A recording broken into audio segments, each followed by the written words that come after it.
Dans cette vidéo, je vais te présenter l'exercice racine d'un polynôme du second degré.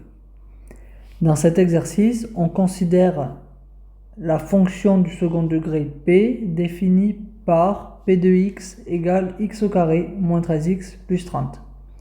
Cet exercice va consister à déterminer les racines de cette fonction polynomiale.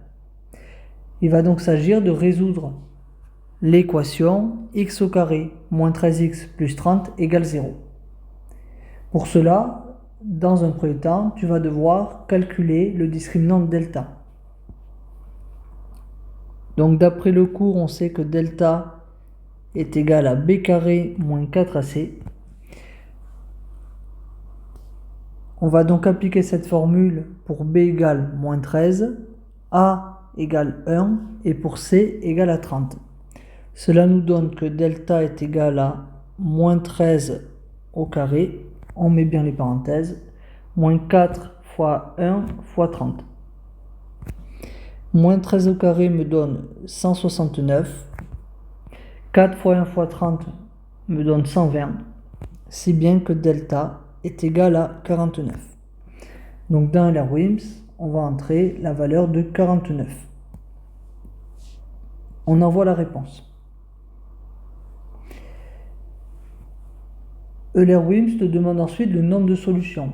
Alors ici, dans cet exemple, delta est strictement positif puisqu'il est égal à 49 et on sait donc d'après le cours qu'il y a deux solutions réelles, deux racines réelles.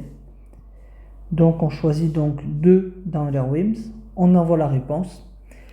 Euler-WIMS te demande alors de déterminer la valeur de ces deux racines et de les séparer par une virgule. On va donc calculer les deux racines x1 et x2. On sait d'après le cours que pour calculer x1, on doit appliquer la formule moins b moins racine de delta sur 2a. On applique donc cette formule pour b égale moins 13, delta égale 49 et a égale 1, ce qui nous donne x1 égale moins 13 moins racine de 49 sur 2 fois 1, c'est-à-dire 2.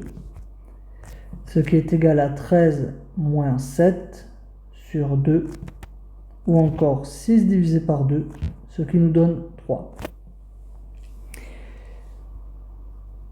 Pour la deuxième racine que l'on note x2, on va utiliser la formule du cours, c'est-à-dire moins b plus racine de delta sur 2a. En remplaçant, cela nous donne moins 13 plus racine de 49, le tout divisé par 2 fois 1, c'est-à-dire 2. Ce qui nous donne 13 plus 7 divisé par 2, ou encore 20 divisé par 2, ce qui est donc égal à 10.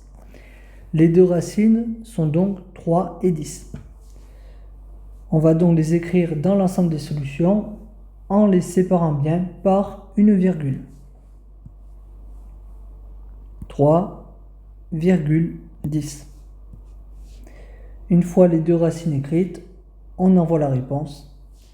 Et donc ici, l'exercice est terminé. C'est une bonne réponse.